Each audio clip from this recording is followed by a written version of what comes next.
and welcome to today's Daily Chronicle. Today is Thursday, March 6th, 2025.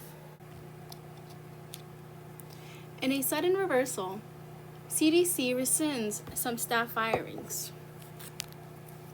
Just a few weeks after summarily firing hundreds of employees, the Trump administration is now notifying some staff at the Centers for Disease Control and Prevention that they're back on the job. On Tuesday, an unknown number of CDC staff began receiving emails stating that their letters of termination were being rescinded. According to emails received by NPR and interviews with more than half a dozen sources of agency who were not authorized to speak publicly. As a result, your physical and logical access has been restored, and you are cleared to work on Wednesday, March 5th, 2025. The email states, "We apologize for any disruption this may have caused." As NPR reported, around 750 CDC workers, mostly those who were still in their probationary periods, were fired last month, citing inadequate performance as the justification, even though those who spoke with NPR had records of stellar work. Now, some of those same employees are being asked to return immediately to their previous roles. The CDC Department of Health and Human Services did not immediately respond to a request for comment. "None of this is normal," said one CDC employee who received the email stating that they should return to work. "There's no rhyme or reason that I can tell." This comes on the same day that the Trump administration has revised a January 20th memo asking federal agencies to provide a list of all probationary employees at the Office of Personnel Management, adding a disclaimer that OPM is not directing agencies to take any specific action. Staff in several parts of the CDC were rehired, including members of 2 training fellowships, the Laboratory Leadership Service Program and the Public Health Associate Program, as of Tuesday evening. "I truly don't understand what happened, but I'm grateful," said one current CDC staffer. The reversal has evoked surprise and cautious optimism among recipients that spoke with NPR, although they also have fears for the near future. "They are remarkably good at gaslighting and making people question reality," said one current CDC employee who had not yet heard whether any of their staff were being rehired. Tuesday's notices offer no protections against future reductions enforced to government agencies, ordered by President Trump last month. Those plans are underway. Agencies are required to submit plans to restructure by the end of next week. On Monday, HHS offered early retirement to eligible employees under the Voluntary Early Retirement Authority, which allows agencies that are undergoing substantial reconstruction, restructuring, reshaping, downsizing, transfer of function, or reorganization to temporarily lower the age and service requirements in order to increase the number of employees who are eligible for retirement, according to emails reviewed by NPR. Can Faith Kipyegon break 4 minutes in the mile? Scientists say yes. Faith Kipyegon, a Team Kenya, celebrates winning the gold medal and setting a new Olympic record in the women's 1500-meter final in August 2024 in Paris. Faith Kipyegon is really fast. In 2023, the Kenyan middle distance runner set 3 women's world records, including running a blistering 4 minutes and 7 seconds for the mile, breaking the previous record by 5 seconds. Track fan and biochemist Roger Cram was watching that race, and something about how it played stuck out with him. The runners who were her pacemakers ran out too fast, and there was a gap between her and her pacemaker, he says. Pacemakers help set a fast pace and act as a barrier to the wind, making the race easier for runners behind them, but only if they're close.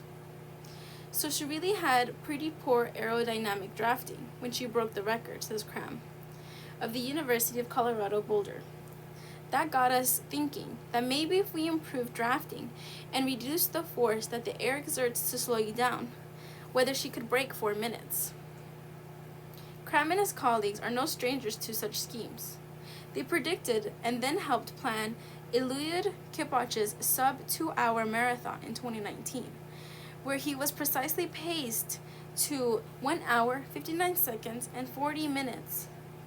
minutes and 40 seconds by a rotating team of runners who ran in front of him for most of the race. That setup helped Kipchoge run faster than anyone ever had. And his colleagues wanted to see if something similar could work for Kipchoge. Theoretically, it could. With pitch-perfect pacing, both in front of and behind Kipchoge, she could run a 3 minute and 59 seconds for a mile. Researchers reported that this week in the Journal Royal Society Open Science. I'm sure people are going to say, no way, women can't run under 4 minutes, says Cram. But he notes that people thought it was physiologically impossible for men to run that fast, until Roger Bannister did in 1954. Predicting sub-4. On a basic level, running requires burning energy to power forward movement. How much of that energy gets translated to forward motion depends on a variety of factors, from running form to wind resistance. Kipchoge's form is already near perfect, but drafting behind a pacer could allow more energy to go towards running fast. To figure out how much faster Kipchoge could run, they first calculated how much energy she burned for each lap of her record-setting mile. Then they used aerodynamic models to calculate how much faster she could run with drafting. We looked at several different formulations of drafting, says Shalila Kip, a biomechanics researcher now at the Mayo Clinic. One scenario was if she ran in a vacuum with no air resistance at all. In that hypothetical scenario of 100% drafting effectiveness, Kipchoge could run 3 minutes and 53 seconds, the researchers found. The researchers considered more realistic scenarios, where Kipchoge had pacers for 2, 3, and 4 laps. The sweet spot turned out to be having 2 pacers, one in front and one behind Kipchoge for the entire race. In that scenario, the air-reduced resistance would allow Kipchoge to run 3 minutes, 59 seconds, and 37 milliseconds. If you have just one running in front, you get about 70% drafting effect, says Cram. But if you have one in front and one behind, you get about 75%. The runner behind is pushing air molecules essentially against the back of the runner in front of them. When Cram saw 3 minutes and 59 seconds and 37 milliseconds pop up for the scenario, he was surprised. That's exactly the same time Roger Bannister ran.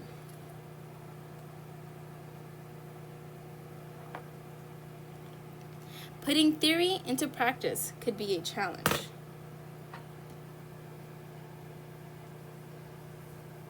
In official track racing with pacers, they set off with the other runners from the starting line.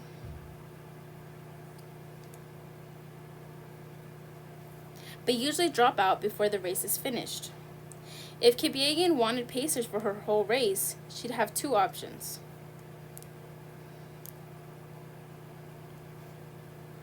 Use male pacers who could run all 4 laps, or rotate out female pacers midway through the race, since very few women can run half a mile in 2 minutes.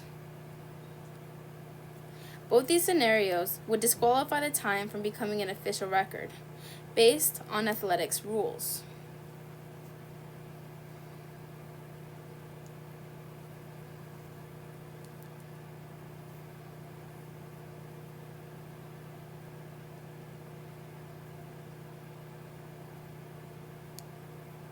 It's always going to have an asterisk next to it because it's not a sanctioned race. It's a little bit artificial, says James Smoglia, a physiologist at Tufts University who wasn't involved in the study.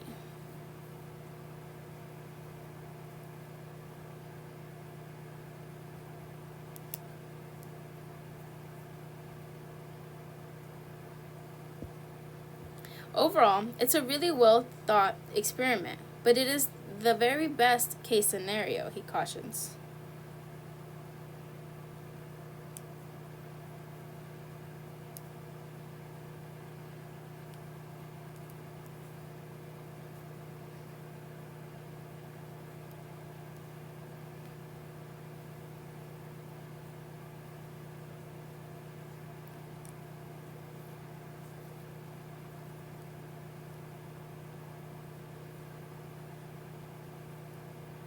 These studies are based on assumptions, on top of assumptions, on top of assumptions, he says.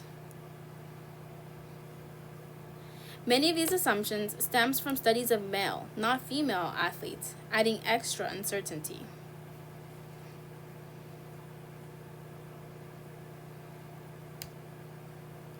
Still, there could be other benefits to pacing that can't quite be quantified. It's also physiological, says Kip, who ran the 300-meter steeplechase at the 2012 Olympics.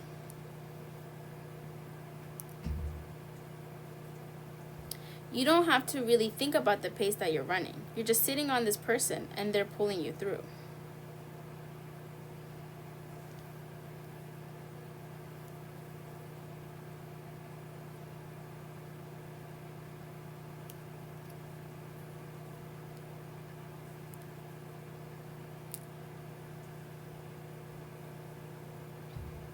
Kip, Krem, and Smolgia would all love to see this thought experiment put to the test on the actual track.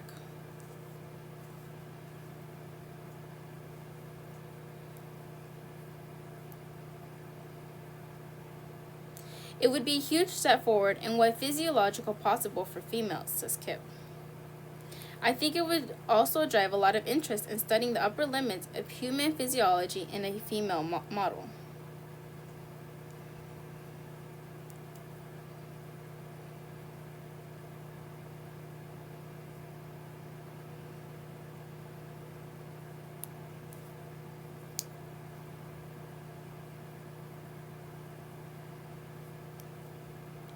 The researchers sent their paper to Kip Yegan, who hasn't committed to an attempt, but hasn't explicitly ruled it out either. In a statement to NPR, she said, "I appreciate people taking my world record performance as an inspiration to imagine what could be possible in the future. I am concentrating on training in Kenya at the moment with my team and making sure I'm prepared to give my absolute best this season." LA County and 2 cities sue Southern California Edison over damage from deadly Eaton fire. LA County cited video footage and photographs in its lawsuit against Southern California Edison that show fire below transmission towers owned and operated by the utility. Pasadena, Sierra Madre, and Los Angeles County on Wednesday announced that they filed separate lawsuits in LA County Superior Court against Southern California Edison for its alleged role in the deadly Eaton fire.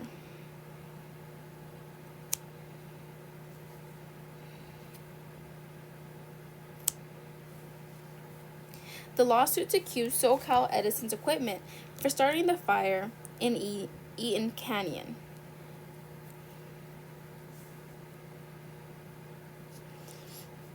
Citing reports that the utility filed with the California Public Utilities Commission that a fault was detected at or near the same time. The cities and county also point to photos and videos that show fire near the base of the SoCal Edison transmission towers.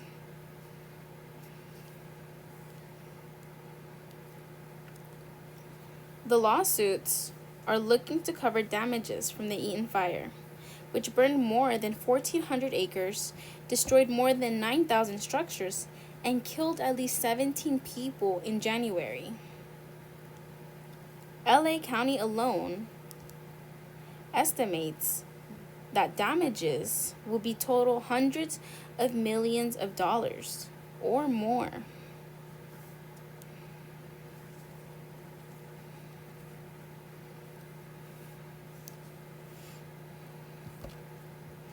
Sierra Madre Mayor Robert Parkhurst said in a statement,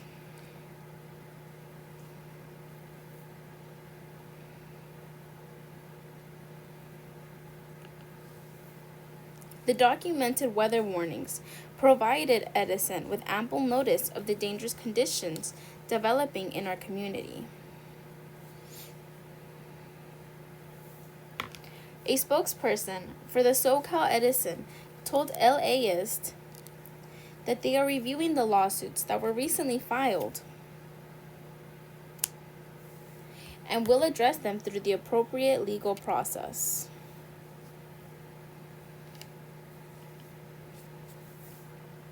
The details. The city and county are looking to cover costs for destroyed infrastructure, parks, road damage, cleanup efforts, overtime for employees, and lost taxes, among others.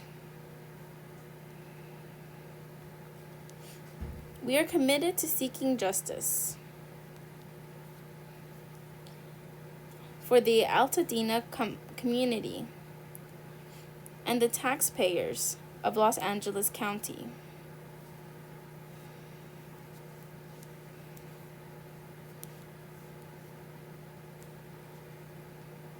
Don R. Harrison, the county counsel who filed the case, said in a statement,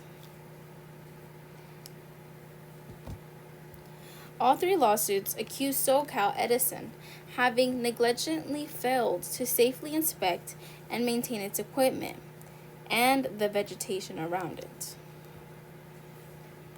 They also allege that SoCal Edison didn't de-energize all of its electrical equipment in and around Eaton Canyon, despite being warned of the destructive windstorm and extreme fire weather conditions days in advance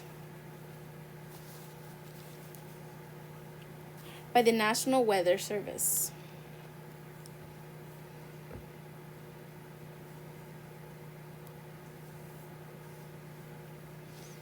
Despite its knowledge of extreme fire risk, SoCal Edison deliberately prioritized profits over safety.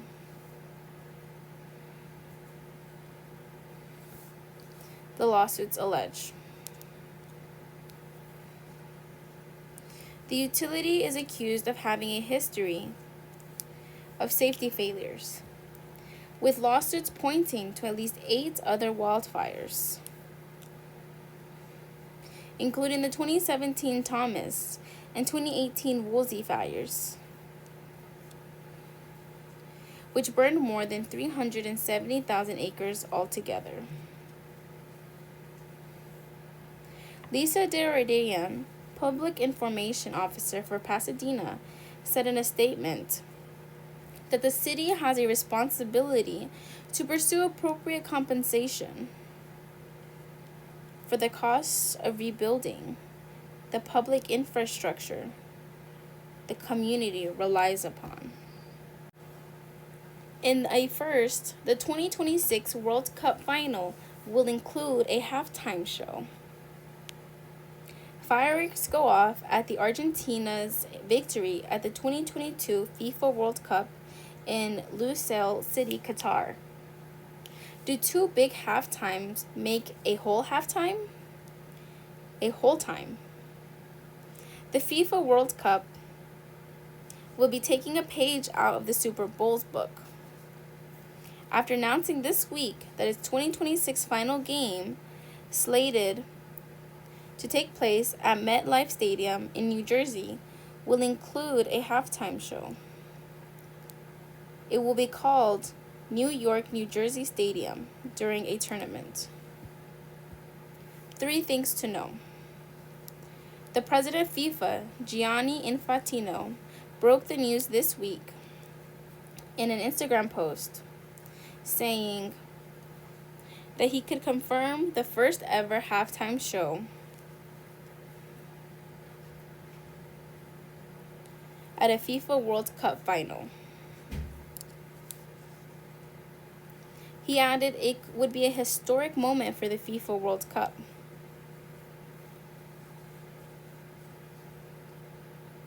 And a show befitting the biggest sporting event in the world.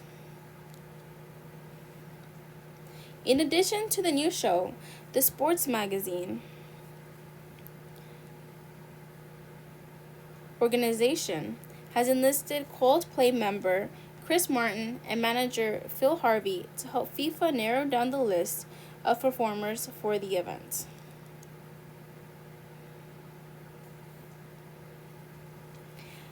Halftime for the World Cup final is typically 15 minutes. And during that time, the pitch is sprayed down with water. It's unclear if the time would be extended or other changes would be made to accommodate a performance. NPR reached out to the FIFA for comment, but did not receive a reply by publication time.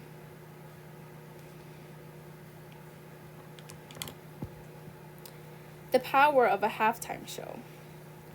If you've been paying attention, you might not need reminding of the recent rap beef spectacle that was Kendrick Lamar's widely praised 2025 Super Bowl halftime show. But that's far from the first mid-game performance that has generated plenty of pop culture buzz and controversy.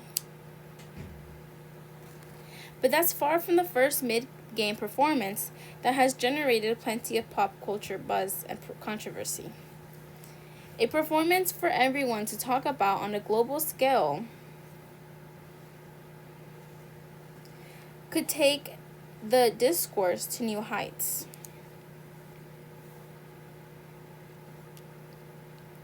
FIFA claims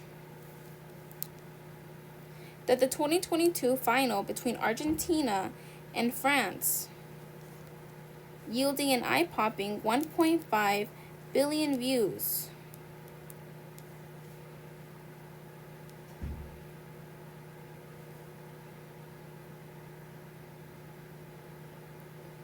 But before we look forward, let us remember our past, for Waka Waka is eternal.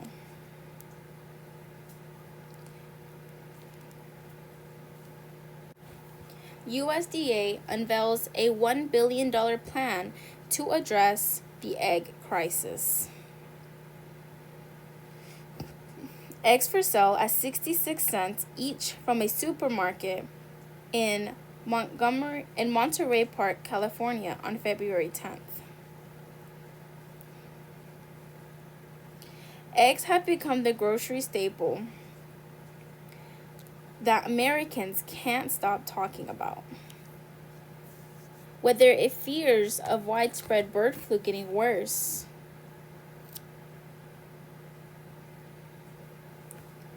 or the drastic increase of the cost of eggs as a result of so many chickens dying from illness or being cold because of the outbreak. This week, the U.S. Department of Agriculture announced a $1 billion plan to tackle the crisis.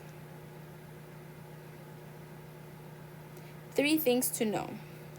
This week, the U.S. Department of Agriculture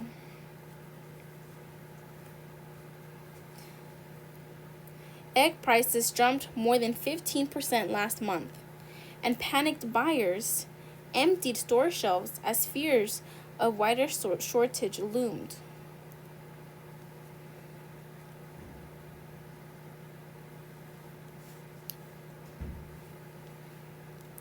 In its plan, the USDA said it would spend up to $500 million boosting biosafety precautions at egg farms.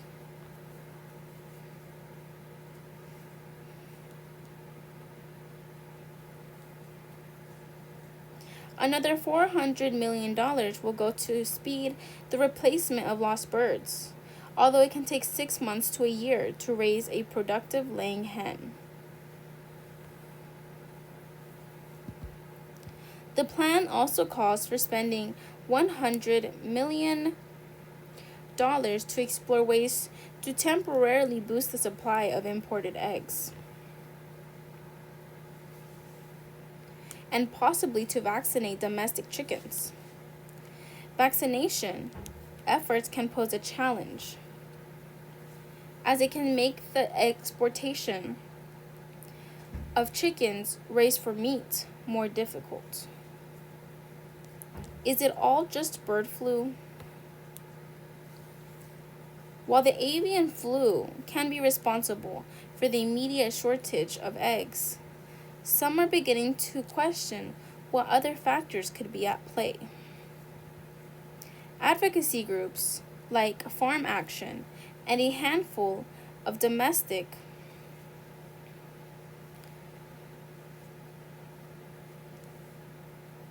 lawmakers have called for a deeper investigation on whether industry concentration or practices are behind this price spike.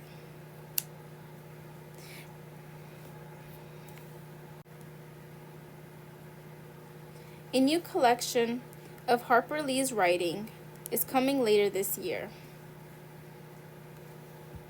Pulitzer Prize winner and To Kill a Mockingbird author Harper Lee smiled before receiving the 2007 Presidential Medal of Freedom at the White House on November 5, 2007. Harper Lee, the acclaimed author, who once professed her dream of being the Jane Austen of South Alabama, was known for restraint when it came to sharing work. Throughout the course of Lee's 89 years, she published only 2 novels. Now a new collection of her stories will be published by HarperCollins in October,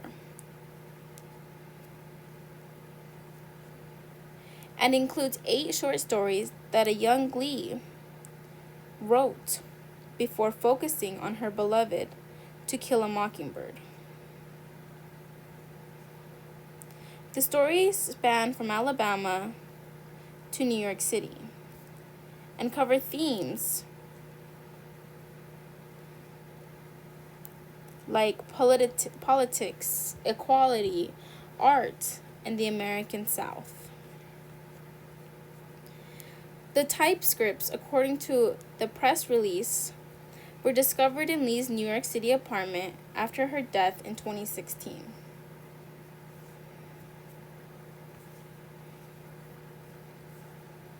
Why didn't she write more?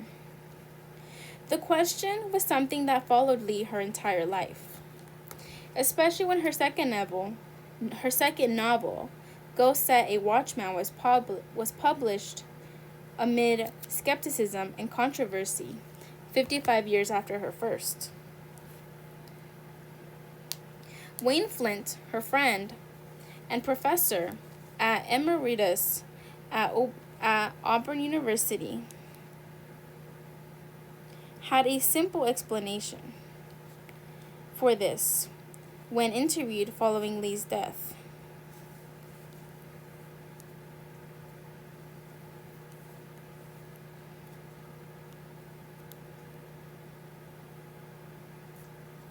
I suppose what I would say is that there are some writers who have one great story to tell, and they tell that one great story.